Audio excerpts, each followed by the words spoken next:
നമസ്കാരം. Indian contract ആക്ടിലെ വളരെ പ്രധാനപ്പെട്ട ഒരു ഭാഗമാണ് കോൺട്രാക്ട് ഓഫ് ഇൻഡെംനിറ്റി. അപ്പോൾ നിങ്ങളുടെ പരീക്ഷകൾക്ക് വേണ്ട എല്ലാ കാര്യങ്ങളും ഉൾപ്പെടുത്തിക്കൊണ്ടുള്ളൊരു കംപ്ലീറ്റ് ഗൈഡാണ് നമ്മളിന്ന് നോക്കാൻ പോകുന്നത്. ശരി, നമ്മൾ എന്തൊക്കെയാണ് കവർ ചെയ്യാൻ പോകുന്നതെന്ന് നോക്കാം. ആദ്യം ഇൻഡെംനിറ്റി എന്താണെന്ന് മനസ്സിലാക്കും. പിന്നെ ഒരു ഇൻഡെംനിറ്റി കരാറിന് വേണ്ട ഘടകങ്ങൾ, അതിലെ കക്ഷികളുടെ അവകാശങ്ങൾ, പിന്നെ നമ്മുടെ ദൈനംദിന ജീവിതത്തിൽ ഇതിന്റെ ഉദാഹരണങ്ങൾ എവിടെയൊക്കെ കാണാമെന്നും ചർച്ച ചെയ്യും. അതോടൊപ്പം ഇന്ത്യൻ നിയമവും ഇംഗ്ലീഷ് നിയമവും തമ്മിലുള്ള വ്യത്യാസങ്ങളും നോക്കും. അവസാനം പരീക്ഷയ്ക്ക് വേണ്ടി ഒരു കിടിലൻ സമ്മറിയുമുണ്ട്. അപ്പോൾ നമുക്ക് തുടങ്ങാം. ഓക്കെ, അപ്പോൾ ആദ്യത്തെ ചോദ്യം, എന്താണ് ഈ കോൺട്രാക്ട് ഓഫ് ഇൻഡെംനിറ്റി?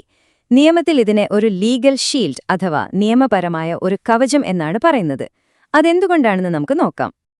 ഒന്ന് ആലോചിച്ചു നോക്കൂ. മറ്റൊരാളുടെ ഒരു പ്രവൃത്തി കാരണം നമുക്കൊരു സാമ്പത്തിക നഷ്ടം ഉണ്ടാകുമോ എന്ന പേടി എപ്പോഴെങ്കിലും തോന്നിയിട്ടുണ്ടോ? ഉറപ്പായും തോന്നിയിട്ടുണ്ടാകുമല്ലേ? അപ്പോൾ അത്തരം സാഹചര്യങ്ങളിൽ നമ്മളെ സംരക്ഷിക്കുന്ന ഒരു നിയമപരമായ പരിഹാരമാണ് ഈ കോൺട്രാക്ട് ഓഫ് ഇൻഡെംനിറ്റി. അപ്പോൾ നമുക്കിതിന്റെ നിയമപരമായ നിർവചനം എന്താണെന്ന് നോക്കാം. ഇത് പരീക്ഷയ്ക്ക് എന്തായാലും ചോദിക്കുന്ന ഒന്നാണ്, അതുകൊണ്ട് ശ്രദ്ധിക്കണം.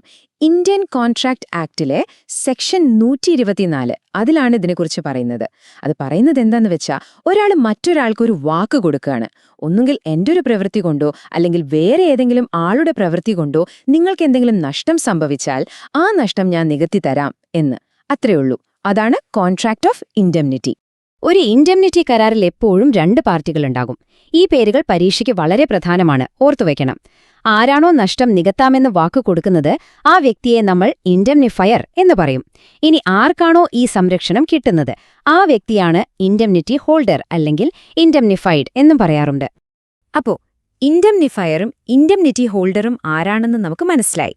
ഇനി അടുത്തതായിട്ട്, നിയമപരമായിട്ടൊരു ഇൻഡെംനിറ്റി കരാർ ഉണ്ടാക്കണമെങ്കിൽ എന്തൊക്കെ കാര്യങ്ങൾ വേണം, എന്തൊക്കെയാണ് അതിന്റെ എസെൻഷ്യൽ എലമെന്റ്സ് എന്ന് നോക്കാം. ഒരു ഇൻഡെംനിറ്റി കരാറിന് ഈ 4 ഘടകങ്ങൾ നിർബന്ധമായും ഉണ്ടായിരിക്കണം. ഒന്നാമത്തേത്, തീർച്ചയായും 2 പാർട്ടികൾ വേണം, ഒരു ഇൻഡെംനിഫയറും ഒരു ഇൻഡെംനിറ്റി ഹോൾഡറും. രണ്ടാമത്തെ പോയിന്റ്, നഷ്ടത്തിൽ നിന്ന് സംരക്ഷണം നൽകുക എന്നതായിരിക്കണം അതിന്റെ പ്രധാന ഉദ്ദേശം. മൂന്നാമതായി, ഈ കരാർ എഴുതിയതോ പറഞ്ഞതോ ആകാം, അതിനെ എക്സ്പ്രസ് എന്ന് പറയും. ചിലപ്പോൾ പെരുമാറ്റത്തിൽ നിന്നും നമുക്കിത് മനസ്സിലാക്കാൻ പറ്റും, അതിനെയാണ് ഇംപ്ലൈഡ് എന്ന് പറയുന്നത്. പിന്നെ ഏറ്റവും പ്രധാനപ്പെട്ട കാര്യം, ഒരു സാധാരണ കോൺട്രാക്റ്റിനു വേണ്ട എല്ലാ നിയമപരമായ നിബന്ധനകളും, ഉദാഹരണത്തിന് ലോഫുൾ കൺസിഡറേഷൻ പോലുള്ളവ ഇതിനും ബാധകമാണ്. ഓക്കെ, ഇനി നമ്മൾ കാണാൻ പോകുന്ന ഭാഗം പരീക്ഷയുടെ കാഴ്ചപ്പാടിൽ വളരെ വളരെ പ്രധാനപ്പെട്ടതാണ്. ആർക്കാണോ സംരക്ഷണം കിട്ടുന്നത്, അതായത് ഇൻഡെംനിറ്റി ഹോൾഡർക്ക്, ഈ നിയമപരമായ കവചം കൊണ്ട് എന്തൊക്കെ അധികാരങ്ങളാണ് കിട്ടുന്നത് എന്ന് നോക്കാം. ഇൻഡെംനിറ്റി ഹോൾഡറുടെ അവകാശങ്ങളെക്കുറിച്ച് വിശദമായി പറയുന്നത് സെക്ഷൻ 125 ഒരു കേസ് വരികയാണെങ്കിൽ ഇൻഡെംനിറ്റി ഹോൾഡർക്ക് എന്തൊക്കെ തുക ഇൻഡെംനിഫയറിൽ നിന്ന് തിരിച്ചു കിട്ടാൻ അർഹതയുണ്ട് എന്നാണ് ഈ സെക്ഷൻ പറയുന്നത്. നമുക്ക് വിശദമായി നോക്കാം. ഓക്കെ, അപ്പോൾ സെക്ഷൻ 125 പ്രകാരം ഇൻഡെംനിറ്റി ഹോൾഡർക്ക് കിട്ടുന്ന റൈറ്റ്സ് എന്തൊക്കെയാണെന്ന് നോക്കാം. 3 കാര്യങ്ങൾ. പരീക്ഷയ്ക്ക് ഇത് പോയിന്റ് ആയിട്ട് തന്നെ എഴുതാൻ വേണ്ടി ഈ 3 വാക്കുകൾ ഓർത്തുവെച്ചാൽ മതി. 1 ഡാമേജസ്, 2 കോസ്റ്റ്സ്, പിന്നെ 3 സംസ്. ഓക്കെ, അപ്പോൾ ഡാമേജസ് എന്ന് പറഞ്ഞാൽ എന്താ? ഒരു കേസ് വന്നു, അതിൽ കോടതി ഒരു നഷ്ടപരിഹാര തുക വിധിച്ചു. ആ തുക മുഴുവനായിട്ട് ഇൻഡെംനിഫയറുടെ കയ്യിൽ നിന്ന് ഈടാക്കാം. ഇനി രണ്ടാമത്തേത് കോസ്റ്റ്സ്, അതായത് കേസ് നടത്താനും അതിനെ ഡിഫെൻഡ് ചെയ്യാനുമൊക്കെ ചെലവാകുന്ന പൈസയില്ലേ, അതും കിട്ടും. അവസാനം സംസ്. ചിലപ്പോൾ കേസ് കോടതിക്ക് പുറത്തൊരു കോംപ്രമൈസ് ആക്കുമല്ലോ, അങ്ങനെ ഒത്തുതീർപ്പാക്കാൻ വേണ്ടി കൊടുത്ത തുകയും തിരികെ വാങ്ങാം. ചുരുക്കി പറഞ്ഞാൽ ഈ 3 കാര്യങ്ങളും ഇൻഡെംനിറ്റി ഹോൾഡറുടെ അവകാശമാണ്. ശരി, ഇത്രയും നേരം നമ്മൾ തിയറിയാണല്ലോ പറഞ്ഞത്. ഇനി കുറച്ച് പ്രാക്ടിക്കൽ എക്സാമ്പിൾസ് നോക്കാം. നമ്മുടെ യഥാർത്ഥ ജീവിതത്തിൽ ഈ കോൺട്രാക്ട് ഓഫ് ഇൻഡെംനിറ്റി എവിടെയൊക്കെയാണ് ഉപയോഗിക്കുന്നത്? ഏറ്റവും എളുപ്പത്തിൽ മനസ്സിലാക്കാൻ പറ്റുന്ന ഉദാഹരണമാണ് ഇൻഷുറൻസ്. ഇപ്പോൾ ഒരു ഫയർ ഇൻഷുറൻസ് പോളിസി എടുത്താല് തീപിടുത്തം കാരണം എന്തെങ്കിലും നഷ്ടം സംഭവിച്ചാൽ ഇൻഷുറൻസ് കമ്പനി ആ പണം തരാമെന്ന് ഉറപ്പു നൽകുന്നു. ഇത് ഇൻഡെംനിറ്റിയുടെ ഒരു പെർഫെക്റ്റ് ഉദാഹരണമാണ്. ബിസിനസ് ലോകത്ത്, പ്രത്യേകിച്ച് കൺസ്ട്രക്ഷൻ ഫീൽഡില് ഇത് വളരെ സാധാരണയാണ്. ഒരു കോൺട്രാക്ടർ ബിൽഡിംഗ് സൈറ്റിലെ എന്തെങ്കിലും അപകടം പറ്റി ആർക്കെങ്കിലും പരിക്കേറ്റാൽ അതിന്റെ നിയമപരമായ ബാധ്യതകളിൽ നിന്ന് കെട്ടിടം ഉടമയെ സംരക്ഷിക്കാം എന്ന കരാറിൽ ഏർപ്പെടും. ഇത് ഉടമയ്ക്ക് വലിയൊരു നിയമസുരക്ഷയാണ് നൽകുന്നത്. ഇൻഡെംനിറ്റി എപ്പോഴും എഴുതി തയ്യാറാക്കിയൊരു കരാറാവണമെന്നില്ല. ചിലപ്പോൾ അത് ഇംപ്ലൈഡ് ആകാം, അതായത് സാഹചര്യങ്ങളിൽ നിന്ന് നമ്മൾ മനസ്സിലാക്കിയെടുക്കുന്നത്. ഉദാഹരണത്തിന് ഒരു ഏജന്റ് പ്രിൻസിപ്പൽ ബന്ധം. പ്രിൻസിപ്പലിന് വേണ്ടി നിയമപരമായി പ്രവർത്തിക്കുമ്പോൾ ഏജന്റിന് എന്തെങ്കിലും നഷ്ടം വന്നാൽ അത് നികത്തിക്കൊടുക്കാൻ പ്രിൻസിപ്പലിനൊരു ബാധ്യതയുണ്ട്. ഇനി കുറച്ചുകൂടി അഡ്വാൻസ്ഡ് ആയിട്ടുള്ളൊരു ടോപ്പിക്കിലേക്ക് കടക്കാം.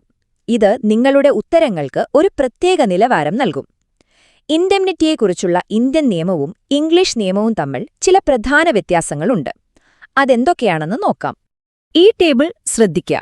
ആദ്യത്തെ വ്യത്യാസം കോസ് ഓഫ് ലോസ്, അതായത് നഷ്ടത്തിന്റെ കാരണത്തിലാണ്. ഇന്ത്യൻ നിയമപ്രകാരം നഷ്ടം മനുഷ്യന്റെ പ്രവൃത്തി കൊണ്ട് മാത്രമേ സംഭവിക്കാൻ പാടുള്ളൂ. പക്ഷേ ഇംഗ്ലീഷ് നിയമത്തിൽ അങ്ങനെയല്ല. പ്രകൃതി ദുരന്തങ്ങൾ മൂലമുള്ള നഷ്ടങ്ങളും അതിന്റെ പരിധിയിൽ വരും. ഇനി ഏറ്റവും പ്രധാനപ്പെട്ട വ്യത്യാസം ബാധ്യത എപ്പോൾ തുടങ്ങുന്നു എന്നതിലാണ്. ഇംഗ്ലീഷ് നിയമപ്രകാരം പണം കയ്യിൽ നിന്ന് പോയ ശേഷം, അതായത് യഥാർത്ഥ നഷ്ടം സംഭവിച്ച ശേഷമേ ഇൻഡെംനിറ്റി ക്ലെയിം ചെയ്യാൻ പറ്റൂ. എന്നാൽ ഇന്ത്യയിൽ അങ്ങനെയല്ല.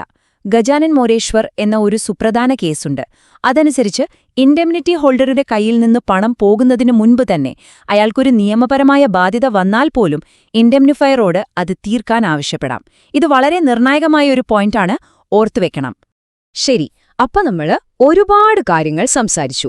ഇനി പരീക്ഷയ്ക്ക് പോകുന്നതിനു മുൻപ് ഇതെല്ലാം ഒന്നുകൂടി ഓർത്തെടുക്കാം. നിങ്ങൾ തീർച്ചയായും ഓർത്തിരിക്കേണ്ട പ്രധാന പോയിന്റുകൾ ഇവയാണ്. ഓക്കെ, അപ്പോ ഈ 6 കാര്യങ്ങൾ മനസ്സിലുറപ്പിക്കുക. 1. നിർവചനം, അത് സെക്ഷൻ 124ലാണ്. 2. കക്ഷികൾ, ഇൻഡെംനിഫയറും ഇൻഡെംനിറ്റി ഹോൾഡറും. 3. അവകാശങ്ങൾ, സെക്ഷൻ 125 പ്രകാരമുള്ള ഡാമേജസ്, കോസ്റ്റ്സ് ആൻഡ് സംസ്. 4. ഇന്ത്യയിലെ നിയമത്തിന്റെ വ്യാപ്തി, നഷ്ടം മനുഷ്യന്റെ പ്രവൃത്തി കാരണമായിരിക്കണം. 5. ഏറ്റവും പ്രധാനപ്പെട്ട കേസ്, ഗജാനൻ മോരേശ്വർ കേസ്. 6. ഇതിന്റെ അടിസ്ഥാന ലക്ഷ്യം, അപ്രതീക്ഷിത നഷ്ടങ്ങളിൽ നിന്നുള്ള സംരക്ഷണം.